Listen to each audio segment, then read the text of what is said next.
So in Venice, I saw this doorbell in a hardware store. And I thought that would be lovely to have a St. Mark's Lion doorbell. So I bought it and brought it home, thinking we would have a doorbell. And then this happened.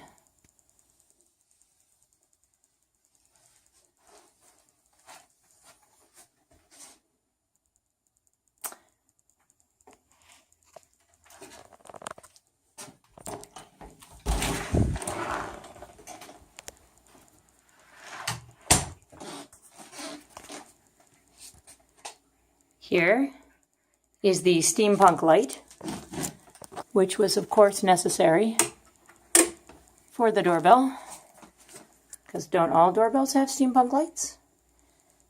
And there is the schoolhouse bell from my mother-in-law's one-room schoolhouse in Honeoye Falls, which has been repurposed